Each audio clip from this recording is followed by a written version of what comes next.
हाँ जी, चलिए शुरू करते हैं। हम लोग डिस्कस कर रहे थे, आज हमें बात करनी है किसकी, रिकॉर्डिंग ऑफ ट्रांजैक्शन। कोई भी ट्रांजैक्शन होगा उसमें कम से कम कितने अकाउंट इन्वॉल्व होंगे, दो। कम से कम दो अकाउंट होंगे। मैंने अकाउंट 1 और मैंने अकाउंट 2 का नाम दे दिया है, ठीक है। अब ये जो अकाउंट में से 1 और 2 में से किसको डेबिट करना है और किसको क्रेडिट करना है, ये किस बात पे डिपेंड करेगा, ये इस बात के लिए हमारे पास दो अप्रोच है। भाई आपको रिकॉर्डिंग करने के लिए इनको क्या करना है, डेबिट करना होगा, क्रेडिट करना होगा। कोई एक अकाउंट डेबिट होगा, कोई एक अकाउंट क्रेडिट होगा। ये डेबिट क्रेडिट कैसे होगा, इस बात के लिए हमारे पास दो अप्रोचेस हैं। कौन कौन सी अप्रोचेस हैं, एक है आपका ट्रेडिशनल अप्रोच और दूसरी है आपकी मॉडर्न, जिसे हम अमेरिकन अप्रोच भी कहते हैं, या जिसे हम अकाउंटिंग इक्वेशन अप्रोच भी कहते हैं। और ट्रेडिशनल अप्रोच का नाम है जिसे हम ब्रिटिश अप्रोच भी कहते हैं, ठीक है। अब अगर हम ट्रेडिशनल अप्रोच की बात करें तो ट्रेडिशनल अप्रोच ये कहती है कि आपके जितने भी पॉसिबल ट्रांजैक्शन हैं किसी बिजनेस में, उनको आप तीन कैटेगरी में कैटेगराइज कर लीजिए। वो ट्रांजैक्शन पर्सन के साथ है तो पर्सनल अकाउंट, वो ट्रांजैक्शन अगर किसी एसेट के लिए है, किसके लिए है, एसेट के लिए है, तो रियल अकाउंट, और अगर वो ट्रांजैक्शन किसी इनकम और एक्सपेंसेस के लिए है तो कौन सा अकाउंट हो जाएगा, नॉमिनल अकाउंट। आप इनका क्लासिफिकेशन करिए और इसके बाद हम आपको रूल बता देंगे जिसके बेसिस पे आप डेबिट या क्रेडिट डिसाइड कर लीजिए, ठीक है। आपको जो नेचुरल पर्सन है इनका मतलब आपको समझ में आ जाता है, आर्टिफिशियल का मतलब आपको समझ में आ जाता है। रिप्रेजेंटेटिव पर्सन के बारे में मैंने आपसे कहा हुआ है कि अगर कोई भी नॉमिनल अकाउंट है, नॉमिनल अकाउंट का मतलब क्या होता है, नॉमिनल अकाउंट का मतलब क्या होता है, इनकम का या एक्सपेंसेस का। तो कोई भी नॉमिनल अकाउंट है, अगर उस नॉमिनल अकाउंट के साथ प्रीपेड, एडवांस, आउटस्टैंडिंग ऐसे वर्ड अगर जुड़ जाएंगे तो फिर उसका नेचर क्या हो जाएगा, रिप्रेजेंटेटिव पर्सन। फिर वो नॉमिनल नहीं रहेगी, क्या हो जाएगा, रिप्रेजेंटेटिव पर्सन। आई होप मेरी बात समझ में आ रही है। तो इसके बेसिस पे हम ये क्लासिफिकेशन कर लेंगे कि अकाउंट पर्सनल है, अकाउंट रियल है, या अकाउंट नॉमिनल। हमने आपके साथ में डिस्कस कर लिया कि रियल अकाउंट में एसेट्स आएंगे और इसमें दोनों एसेट्स आ जाएंगे, कौन से, एक टेंजिबल और दूसरा इनटेंजिबल। टेंजिबल भी आ जाएंगे और इनटेंजिबल। हम आपके साथ पहले भी डिस्कस कर चुके हैं कि टेंजिबल किसे कहते हैं और इनटेंजिबल। ऐसा कोई जैसे इसमें डाउट हो कि टेंजिबल इनटेंजिबल में क्या डिफरेंस होता है, एनीवन, किसी को नहीं है ना, तो फिर हम आगे बढ़ते हैं। हमने एक ट्रांजैक्शन में जो अकाउंट इन्वॉल्व थे उनका पता कर लिया, उनको क्लासिफाई कर लिया। अब हम ये देखें कि इनका डेबिट क्रेडिट कैसे होना चाहिए। तो ट्रेडिशनल अप्रोच में डेबिट क्रेडिट का जो रूल है, rule for debit credit, debit and credit, तो डेबिट क्रेडिट का जो रूल है उसे हम कहते हैं गोल्डन रूल। क्या कहते हैं, golden rule for debit and credit. आप जो डेबिट क्रेडिट के रूल पढ़ के आए हैं जनरली, वो आपके ट्रेडिशनल अप्रोच के रूल पढ़ के आए। कौन से रूल पढ़े हैं आपने, ट्रेडिशनल। और ये रूल क्या कहते हैं कि अगर अकाउंट, ट्रांजैक्शन में जो अकाउंट है, अगर वो पर्सनल अकाउंट है, कैसा है, पर्सनल अकाउंट, ट्रांजैक्शन पर्सन के साथ हो रहा है, तो पर्सनल अकाउंट के लिए जो रूल होगा वो होगा debit is receiver and credit is giver. Debit is the receiver, credit is the giver. अगर व्यक्ति जो बिजनेस के साथ ट्रांजैक्शन कर रहा है, अगर वो रिसीवर है, मतलब बिजनेस ने उसको कुछ दिया है, तो उस व्यक्ति की जब हम एंट्री कर रहे होंगे अपने आप, और उस अकाउंट को जब रिकॉर्ड कर रहे होंगे तो उसे डेबिट करेंगे। क्या करेंगे, डेबिट। और अगर उस व्यक्ति ने बिजनेस को कुछ दिया है, वो गिवर है, तो फिर उसे हम क्या कर देंगे, क्रेडिट। तो डेबिट क्रेडिट ये हम किसके हिसाब से कर रहे हैं, ये हम ट्रेडिशनल अप्रोच के हिसाब से कर रहे हैं। ट्रेडिशनल अप्रोच में हमने अकाउंट को क्लासिफाई किया है पर्सनल, रियल, नॉमिनल। अगर अकाउंट का नेचर पर्सनल है, मतलब ट्रांजैक्शन पर्सन के साथ हुई है, तो debit is the receiver, credit is the giver, ठीक है। दूसरा सेकंड पार्ट, अगर अगर ट्रांजैक्शन किसके साथ हो रहा है, रियल अकाउंट के साथ। किसके साथ है, रियल अकाउंट। रियल अकाउंट क्या होते हैं, एसेट्स। तो एसेट्स के केस में आपको देखना होगा कि एसेट्स बिजनेस में आ रहे हैं या एसेट्स बिजनेस से जा रहे हैं। कब आएंगे बिजनेस में एसेट्स? कौन सी सिचुएशन होंगी? आपने एसेट खरीदे या ओनर लेके आ रहा है। दो ही सिचुएशन है एसेट्स के बिजनेस में आने की, या तो आपने खरीदे और या तो ओनर लेके आ रहा है। अगर आपने खरीदे होते हैं तो हम एंट्री कर लेते हैं, entry asset account debit to cash bank, जिस तरीके से भी। और अगर ओनर लेके आता है तब हम उन्हें कैपिटल मानते हैं। क्या मानते हैं? कैपिटल। ठीक है, तो रियल अकाउंट में हम क्या देखेंगे? डेबिट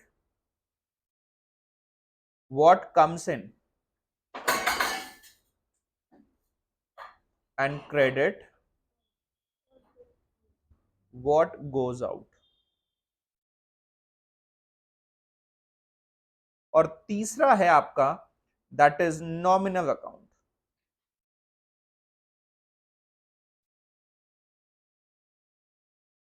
नॉमिनल अकाउंट की सिंपल सी कहानी है, डेबिट बिजनेस के जो एक्सपेंसेस हैं या आपके लॉसेस हैं, ये हमेशा क्या होंगे? डेबिट होंगे। और बिजनेस की जो इनकम है या गेन है, ये हमेशा क्या होंगे? क्रेडिट। तो ये क्लासिफिकेशन जो हुआ है, ये क्लासिफिकेशन किसके आधार पे हुआ है बेटा? बोलिए। Traditional approach. किसके हिसाब से हुआ है? Traditional approach. बोलो, ये बात समझ में आ रही है? पक्का? अब साथ ही साथ में हम आपके साथ सेकेंड अप्रोच भी डिस्कस कर दे रहे हैं, फिर इसके बाद हम प्रैक्टिस की बात करेंगे। Is this okay? जो सेकेंड अप्रोच है, सेकेंड अप्रोच कहती है आपकी, जिसे हम मॉडर्न अप्रोच कह रहे हैं,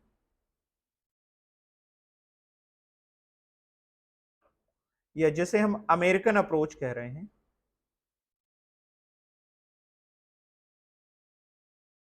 ये अप्रोच कहती है कि जो अकाउंट्स हैं आपके, यहां पर जो अकाउंट्स ट्रांजैक्शन में इन्वॉल्व हैं, अकाउंट्स,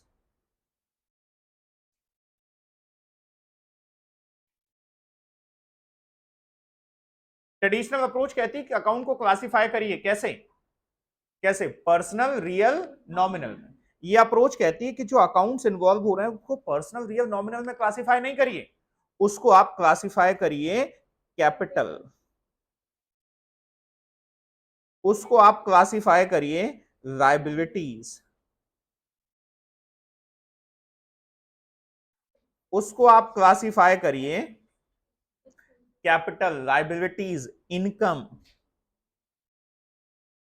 उसको आप क्लासिफाई करिए एसेट्स, और उसको आप क्लासिफाई करिए एक्सपेंसेस।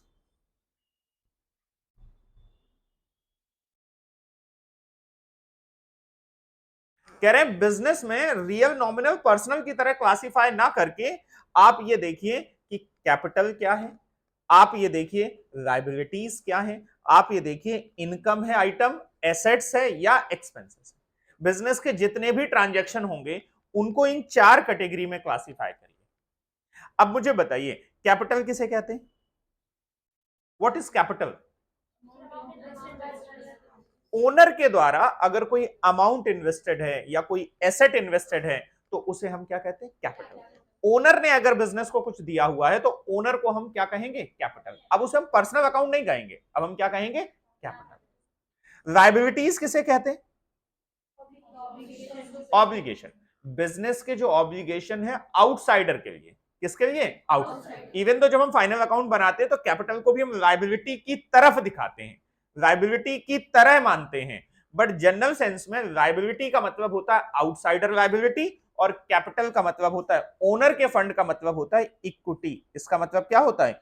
इक्विटी। हमने देखा हुआ है there is a difference between equity and liability. Owner ने जो बिजनेस में पैसा लगाया हुआ है that is known as equity, outsider का पैसा जो बिजनेस में लगा हुआ है उसे हम क्या कहते हैं? लायबिलिटी। यस और नो? फिर कह रहे हैं फिर एक आइटम को आप इनकम देखिए, तो ये इनकम और एक्सपेंसेस का क्लासिफिकेशन बिल्कुल पुराने जैसा ही है। और फिर एसेट देखिए और लास्ट में आप एक्सपेंसेस। अब समझिएगा यहां पर पुरानी अप्रोच में अगर डेटर है, डेटर समझते हो जिसको हमने उधार सामान बेचा है, पुरानी अप्रोच में अगर डेटर है तो डेटर को पर्सनल अकाउंट की तरह रिकॉग्नाइज किया गया। किसकी तरह? पर्सनल। लेकिन इस अप्रोच में अगर वो डेटर है तो एसेट है। फिर उससे हमें पर्सनल अकाउंट नहीं देखना है, हमें क्या देखना है, एसेट। हमें ये देखना ही नहीं कि पर्सनल है या रियल है, हमें तो ये देखना है कि भाई साहब भविष्य में उससे मुझे फायदा मिलना है या फिर मेरा कोई ऑब्लिगेशन है। अगर फायदा मिलना है तो एसेट, और अगर मेरा कोई ऑब्लिगेशन है तो लायबिलिटी। इवन फिर वो पर्सन क्यों ना बना रहे, जैसे मैंने आपको एग्जांपल दिया, डेटर, डेटर एक पर्सन है, बट ये अप्रोच डेटर को पर्सन नहीं रिकॉग्नाइज कर रही, ये अप्रोच क्या रिकॉग्नाइज कर रही है, डेटर को एसेट कह रही है। क्यों? क्योंकि इससे मुझे भविष्य में पैसा मिलना है। कोई क्रेडिटर है, क्रेडिटर का नाम सुना है, जिससे हमने उधार सामान खरीदा है, तो पुरानी अप्रोच कहती है कि क्रेडिटर इज अ पर्सन, वो पर्सन है। ये अप्रोच क्या कह रही है कि भाई साहब ये पर्सन से नहीं हमें देखना है, हमें क्या देखना है, ये लायबिलिटी है, क्योंकि इसका पैसा हमें देना है। तो एक जो वहां पर अप्रोच होती थी जिसमें हम पर्सन को कैटेगराइज करते थे, यहां उस अप्रोच को उन्होंने खत्म कर दिया। वो पर्सन जैसा कुछ नहीं होता है, अगर कुछ होता है तो या तो एसेट और या तो लायबिलिटी। आई होप, हाँ या ना, क्या मेरी बात समझ में आ रही है? अब वहां हमने देखा डेबिट क्रेडिट का रूल बिल्कुल सिंपल था कि अगर अकाउंट पर्सनल अकाउंट है तो क्या देखोगे, debit is the receiver, credit is the giver. अगर ऐसे अगर रियल अकाउंट है तो क्या देखोगे, debit what comes in, credit what goes out. अगर नॉमिनल अकाउंट है तो क्या देखोगे, डेबिट ऑल एक्सपेंसेस और गेन, क्रेडिट क्या होंगे, गेन। यहां पर अप्रोच बिल्कुल साधारण है, बिल्कुल आसान है। बोलिए अगर अकाउंट आपका कैपिटल है, लायबिलिटीज है या इनकम, जब भी कैपिटल हो, कैपिटल बढ़े, इनकम हो कोई चीज या लायबिलिटीज अगर बढ़ रही होंगी, तो अगर अकाउंट ये वाला है और ये अगर बढ़ रही होंगी, क्या हो रही होंगी, बढ़ रही होंगी, तो डेबिट करेंगे, सॉरी बढ़ रही होंगी तो क्या करेंगे, क्रेडिट करेंगे। और अगर ये कम हो रही होंगी तो क्या करेंगे, डेबिट। तो कोई भी आइटम अगर लायबिलिटी है, कोई भी आइटम अगर कैपिटल है और कोई भी आइटम अगर इनकम है, अगर ये बढ़ेंगी तो क्या होंगी, क्रेडिट, और अगर ये कम होंगी तो क्या होंगी, डेबिट। आपकी कोई लायबिलिटी थी, क्रेडिटर था, क्रेडिटर का आपने पेमेंट कर दिया, तो क्रेडिटर का पेमेंट करने से लायबिलिटी बढ़ेगी या कम हो जाएगी, कम हो जाएगी ना। बिजनेस में लायबिलिटी कम रहेगी, तो बताओ क्रेडिटर का जब हम पेमेंट करेंगे तो क्रेडिटर को डेबिट करेंगे या क्रेडिट करेंगे, डेबिट। क्यों? क्योंकि अब इस ट्रांजैक्शन की वजह से आपके क्रेडिटर क्या हो जाएंगे, कम। ठीक है। और दूसरी अप्रोच ये कहती है जस्ट अपोजिट, एसेट और एक्सपेंसेस। एसेट्स जब बढ़ते हैं क्या होंगे, ये जब बढ़ेंगे तो डेबिट होंगे, और जब कम होंगे तो क्या होंगे, क्रेडिट। मैंने मशीन खरीद ली, तो बताओ मेरे यहां पर मशीन की जो वैल्यू है वो बढ़ गई या कम हो गई, बढ़ गई, तो एसेट बढ़ गए, क्या हो जाएंगे, डेबिट। मशीन बढ़ी है, डेबिट हो जाएंगे। अब यहां machine comes in goes out नहीं देखना है, हमें क्या देखना है, एसेट्स हैं या खर्चे हैं, अगर ये बढ़ गए हैं तो डेबिट, और अगर ये कम हो गए हैं तो क्रेडिट। ये जो अप्रोच है ये ज्यादा रियलिस्टिक है। जैसे पुरानी अप्रोच में इनकम को तो हम रिकॉग्नाइज करते थे, रेवेन्यू की बात नहीं कर पाते थे हम। यहां इनकम की जगह हम रेवेन्यू कहें, क्या कहें, रेवेन्यू। अब जैसे सेल थी, सेल, सेल में वहां प्रॉब्लम क्या आती थी कि सेल हमारा रेवेन्यू भी थी और सेल में हमारे गुड्स भी जा रहे होते थे, क्या जा रहे होते, गुड्स। तो अब एक डाउट ये आता था कि सेल को हम रियल माने या सेल को हम नॉमिनल माने। जैसे परचेज है, तो परचेज एक प्रकार से खर्चा भी है, और परचेज में क्या है, एक हिसाब से गुड्स आ रहे हैं, तो अगर गुड्स के प्रोस्पेक्टिव से देखो तो रियल हो गए, क्या हो गए, रियल। तो परचेज में वहां पर डाउट आता है कि परचेज को हम रियल माने या परचेज को हम नॉमिनल माने। तो इस नई अप्रोच ने वो सारी डाउट वाले मुद्दे जो हुआ करते थे वो खत्म कर दिए। वो कहते हैं सिंपल सा, आप 5 कैटेगरी देखो, कैपिटल, लायबिलिटी और इनकम या रेवेन्यू, वो एक ही बात है। दूसरी कैटेगरी देखो, एसेट्स और, अब वो एसेट्स में चाहे वो टेंजिबल हो, चाहे वो इंटेंजिबल हो, इवन चाहे वो डेटर क्यों ना हो। अब डेटर वहां एसेट नहीं माना गया है, पुरानी अप्रोच में एसेट्स का मतलब केवल टेंजिबल इंटेंजिबल माना गया है। इस अप्रोच में एसेट का ब्रॉड मतलब है, वो कह रहे हैं एनीथिंग, कोई भी चीज हो, वो चाहे टेंजिबल हो, इंटेंजिबल हो, व्यक्ति क्यों ना हो, जिससे मुझे भविष्य में पैसा मिलना है, वो मेरा क्या है, एसेट है। जिससे मुझे भविष्य में फायदा मिलना है, वो मेरा क्या है, एसेट है। इस अप्रोच में डेटर मेरा एसेट है, जबकि पुरानी अप्रोच में डेटर क्या था, पर्सनल अकाउंट था। बोलो बेटा, इस अप्रोच में क्रेडिटर मेरी लायबिलिटी है, जबकि पुरानी अप्रोच में वो पर्सनल अकाउंट था। तो पर्सनल अकाउंट को अगर बेसिकली देखा जाए तो इन्होंने यहाँ खत्म कर दिया है और सारी चीजें अब एसेट लायबिलिटीज के रूप में, एसेट लायबिलिटी, इनकम और एक्सपेंस। बेसिकली कैपिटल को तो इन्होंने अलग से कह दिया, बट कैपिटल भी तो लायबिलिटी होती है, तो अगर कैपिटल को भी आप लायबिलिटी में ही मिक्स कर दो तो बस चार चीजें रह हो गई। कौन कौन सी? Asset, liability, income, expense. बस किसी भी आइटम को ट्रांजैक्शन में इन चार ग्राउंड पे देखो, अगर एसेट्स और एक्सपेंस है तो अगर ये बढ़ रहे होंगे तो डेबिट हो जाएंगे, कम हो रहे होंगे तो क्रेडिट। लायबिलिटीज और इनकम है, अगर ये बढ़ रही होंगी तो क्रेडिट हो जाएंगी और कम हो रही होंगी तो डेबिट। आप आगे की जब भी अकाउंटिंग करोगे तो इस अप्रोच को यूज करते हुए करेंगे तो चीजें ज्यादा आसान नजर आएंगी। इवन हम धीरे धीरे पढ़ेंगे उस अप्रोच को, प्रैक्टिस भी उस अप्रोच की ज्यादा करेंगे, बट जब प्रैक्टिकली हम यूज करने लगेंगे तो ऑटोमेटिकली ये अप्रोच ऑटोमेटिकली आपके फ्लो में आ जाएगी। जब आप आगे यूज करेंगे किसी भी टॉपिक में डेबिट क्रेडिट करने के लिए तो ऑटोमेटिकली ये वाली अप्रोच आपको कंफर्टेबल लगने लगेगी, अपने मन से फ्लो में आ जाएगी। इसको आपको ये करने की जरूरत नहीं है कि हम सर कौन सी अप्रोच यूज करें, वो ऑटोमेटिकली आपकी धीरे धीरे यही अप्रोच यूज होने लगेगी। आई होप मेरी बात समझ में आ रही। तो ये दो अप्रोचेस हमने पढ़ी, इन्हीं दो अप्रोचेस की मदद से कोई ट्रांजैक्शन में जो अकाउंट इन्वॉल्व होंगे उनका हम क्या डिसाइड करेंगे कि कौन सा अकाउंट डेबिट होना है, कौन सा अकाउंट क्रेडिट। फिर इसके बाद रिकॉर्डिंग हो जानी है। रिकॉर्डिंग कैसे होनी है वो एक अलग मुद्दा, मेन रिकॉर्डिंग का जो बेस है वो यही है कि जो अकाउंट इन्वॉल्व है वो डेबिट होने हैं या क्रेडिट। आई होप मेरी बात आपको समझ में आ रही है। अब आप इसे थोड़ा सा नोट कर लीजिए, फिर हम थोड़ी प्रैक्टिस को आगे बढ़ाते हैं।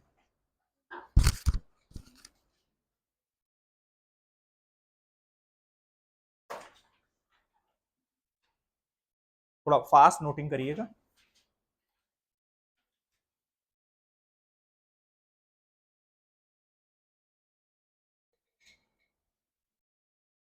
या फिर एक काम किया जाए कि फोटो क्लिक करके ग्रुप पे दे दी जाए, ग्रुप पे घर पे आप नोटिंग करें, ठीक है? ऐसा कर लीजिए तो टाइम थोड़ा सेव भी हो जाएगा और घर के लिए एक छोटा सा होमवर्क भी हो जाएगा। तो आप एक फोटो क्लिक करिए, एक वो कोई एक काम करो, ये फोटो क्लिक करो एक वो और ग्रुप पे भेज दीजिएगा।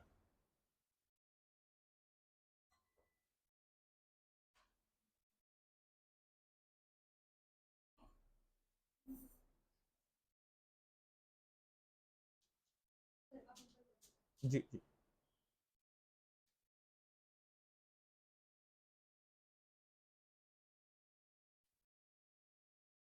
ठीक है।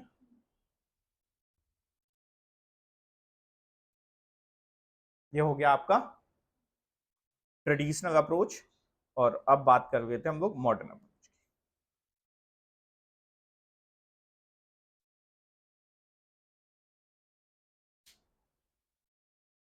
ठीक है,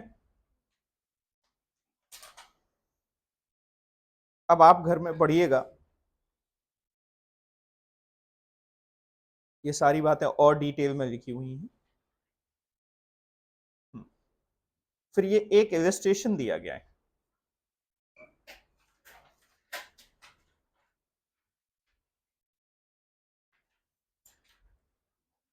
आपको क्या करना है, आपको इनका नेचर बताना है, क्लासिफिकेशन बताना है, अकाउंट का नेचर क्या है,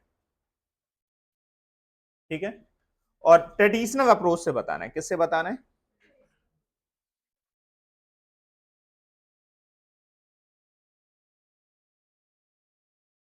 चलिए एक एक्सरसाइज करते हैं, यहां से शुरू करते हैं, वन बाय वन बताते हुए चलेंगे, ठीक है?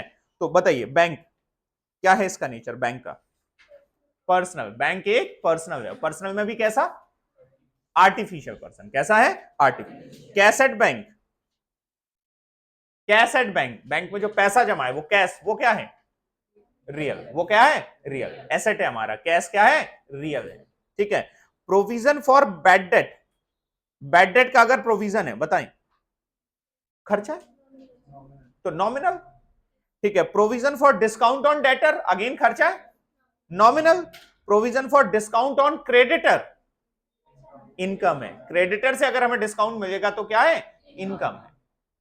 बोलो बेटा। Then salary, nominal. एक्रूड और outstanding salary, representative person, very good. Prepaid salary, commission received in advance, yes. Cable commission होता तो नॉमिनल, केबल कमीशन होता तो नॉमिनल, यस और no. Closing stock, real asset है। Trading account, profit and loss account, nominal है। General reserve, income है मेरी, एक प्रकार से सेविंग है। जनरल रिजर्व क्या होते हैं? प्रॉफिट का जो हुआ वो हमने रिजर्व में रख दिया, तो मेरी सेविंग है, एक प्रकार से इनकम है मेरी। यस और no? Deferred revenue expenditure, sir ये होते क्या? Deferred revenue expenditure, anyone? जो भी खर्चे हैं वो रेवेन्यू नेचर के, लेकिन उनका बेनिफिट हमें आगे तक मिलेगा। लेकिन कितना बेनिफिट मिलेगा ये आइडेंटिफिएबल नहीं होता, मीजरेबल नहीं होता। जैसे एडवर्टीजमेंट, अब मैंने ह्यूज एडवर्टीजमेंट कर दिया, अब एडवर्टीजमेंट से कितना बेनिफिट मिला क्या ये पता किया जा सकता है? भाई साहब कुछ नहीं, एडवर्टीजमेंट का जो भी हम लोग खर्चा कर रहे होते हैं बस वो अंधी खर्च कर रहे हैं, उससे कितना बेनिफिट मिल रहा है? मैंने एसेट खरीदा, इसका बेनिफिट मीजरेबल है, तो इसको हम एसेट रिकॉग्नाइज करते हैं, डेप्थ चार्ज करते हैं। लेकिन मैंने एडवर्टीजमेंट में, ह्यूज एडवर्टीजमेंट में खर्चा कर दिया, तो इससे मुझे बेनिफिट तो होगा, बट कितना कब होगा ये आइडेंटिफिएबल नहीं है। इस वजह से ऐसे खर्चों को हम क्या कह देते हैं? Deferred revenue expenditure. होते तो वो रेवेन्यू नेचर के हैं, बट क्योंकि हमने ह्यूज अमाउंट में खर्च किया है तो इनका बेनिफिट हमें more than one accounting year मिल रहा होगा, तो ऐसे खर्चों को हम क्या कहेंगे? Deferred revenue expenditure. तो नॉमिनल है। लूज टूल एसेट्स हैं। कंसाइनमेंट अकाउंट नॉमिनल खर्चा होता है, कंसाइनमेंट में हमने गुड्स बेचे, कितने के बेचे और कितना हमें फायदा हुआ, ये आपका क्या है? नॉमिनल अकाउंट है। गुड्स सेंट ऑन कंसाइनमेंट तो गुड्स अकाउंट है, रियल है, क्या है? रियल। डेप्रिसिएशन खर्चा है, नॉमिनल है। बिल्स रिसीवेबल एसेट्स हैं तो पर्सनल है, किससे मिलना है हमें पैसा। बिल्स पेबल पर्सनल है, किसी व्यक्ति। ज्वाइंट वेंचर अगेन जैसे ट्रेडिंग बनाते हो प्रॉफिट निकालने के लिए, वैसे ज्वाइंट वेंचर अकाउंट बनाते हो किसी पर्टिकुलर वेंचर से प्रॉफिट को निकालने के लिए, तो इसमें इनकम और एक्सपेंस दिखाए जाएंगे। क्या दिखाए जाएंगे? इनकम और एक्सपेंस। तो इनका नेचर क्या हो जाएगा? नॉमिनल। को-वेंचरर्स जो ज्वाइंट वेंचर में जो लोग इन्वॉल्व होते हैं उन्हें हम क्या कहते हैं? को-वेंचरर। तो पर्सनल हो गया, क्या हो गया? Personal. Joint bank account personal है, ठीक है, representative. Then joint venture with co-venture तो रिप्रेजेंटेटिव पर्सन है। Share application allotment and call account, ये आपके बीच बीच में अकाउंट आते हैं ना, ये सब किस नेचर के हैं? पर्सनल नेचर के। किस नेचर के हैं? पर्सनल, ठीक है। Share capital, capital personal nature की होती है, तो शेयर कैपिटल भी क्या होगी? पर्सनल। मैंने कहा ना शेयर कैपिटल कोई अलग चीज नहीं। जब बिजनेस में एक ओनर तो कैपिटल कहते हैं हम, एक से ज्यादा ओनर पार्टनर है तो पार्टनर्स कैपिटल कह देते हैं। जब ढेरों ओनर है तो हम उसे क्या कह देते हैं? शेयर कैपिटल कह देते हैं। तो जैसे कैपिटल पर्सनल थी वैसे ही शेयर कैपिटल भी पर्सनल है, ठीक है। Forfeited share capital nominal. Call in arrear personal, किसी, क्योंकि ये पर्सन को रिप्रेजेंट कर रहा है, एरियर है किसका? किससे लेना है। Call in advance again personal, ठीक है। सिक्योरिटी प्रीमियम नॉमिनल, फायदा होता है आपका। Discount on issue of share नुकसान है, nominal. Debenture personal. Then capital redemption reserve nominal है। Premium payable on redemption of preference share personal. Revaluation account nominal. तो ये कुछ अकाउंट्स दिए गए थे। 33 देखो प्रीमियम पेबल कर रहे हैं ना, प्रीमियम पेबल है तो मतलब ये किसी पर्सन को रिप्रेजेंट, केवल प्रीमियम होता तो नॉमिनल हो जाती। मैंने कहा ना जब भी प्रीमियम के साथ किसी आइटम के साथ पेबल, आउटस्टैंडिंग, प्रीपेड ये वर्ड जुड़ जाते हैं तो उसका नेचर क्या हो जाता है? Representative person. तो अगर केवल ये लिखा होता प्रीमियम ऑन रिडम्पशन तो क्या हो जाती? नॉमिनल। क्या लिखा हुआ है? प्रीमियम पेबल, तो अब क्या हो गया इसका नेचर? पर्सन। आई होप मेरी बात समझ में आ रही।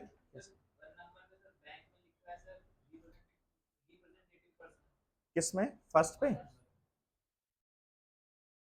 बैंक एक पर्सनल अकाउंट है, रिप्रेजेंटेटिव नहीं करिए इसको, आर्टिफिशियल कर लीजिए। एक बैंक एक आर्टिफिशियल पर्सन, ठीक है। एक बार इन सारे आइटम को देख लीजिएगा, किसी में अगर डाउट नजर आ रहा हो तो पूछ लीजिएगा।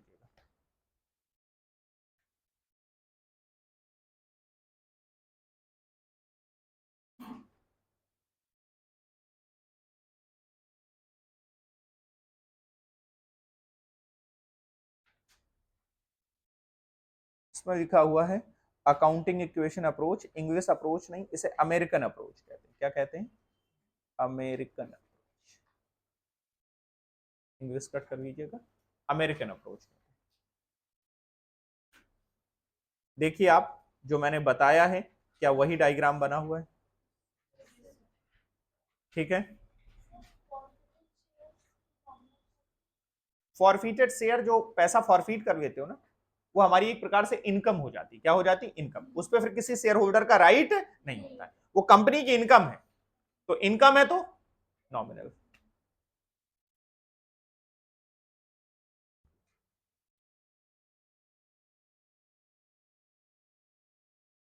अब ये मैं आपको होमवर्क में दे रहा हूं, घर से करके आएंगे आप। क्या कह रहे हैं? Identify the following. क्या क्या आइडेंटिफाई करना है आपको? 60 आइटम लिखे हुए हैं। एक तो पहले टाइप्स ऑफ अकाउंट, मतलब किस तरीके से, एसेट है, लाइबिलिटीज है, इनकम है, गेन है, एक्सपेंसेस है या लॉस। फिर दूसरा आपको इन्हीं का बताना है नेचर, पर्सनल है, रियल है या नॉमिनल। और फिर इनका बताना है कि उनका अगर पर्सनल, रियल, नॉमिनल है तो बैलेंस क्या होगा। ठीक है, मेरी बात समझ में आ रही है? बोलो बेटा। जैसे रियल है तो रियल का बैलेंस कैसा होता है? डेबिट। नॉमिनल में अगर इनकम है तो बैलेंस कैसा होता है? क्रेडिट। अगर एक्सपेंस है तो बैलेंस कैसा होता है? डेबिट। पर्सनल में डेबिट क्रेडिट दोनों हो सकता है, तो हमें देखना होगा। जैसे क्रेडिटर है तो क्रेडिटर का क्रेडिट बैलेंस होगा, और डेटर है तो डेटर का डेबिट बैलेंस।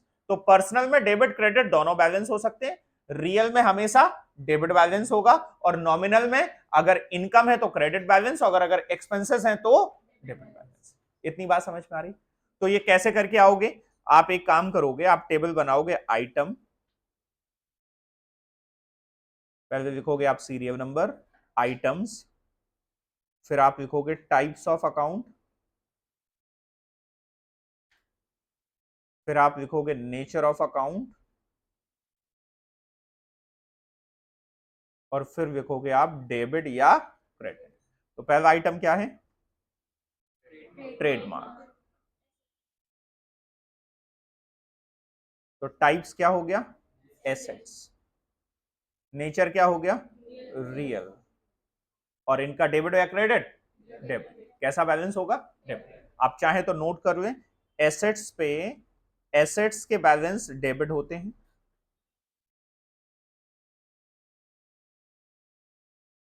लाइबिलिटीज के जो बैलेंस होंगे वो क्रेडिट होते हैं। ठीक है, इनकम अगर है तो इनकम का कोई खाता है उसका बैलेंस क्रेडिट होगा, एक्सपेंसेस का कोई खाता है तो उसका बैलेंस डेबिट। ठीक है, और अगर पर्सनल है तो पर्सनल में हमें देख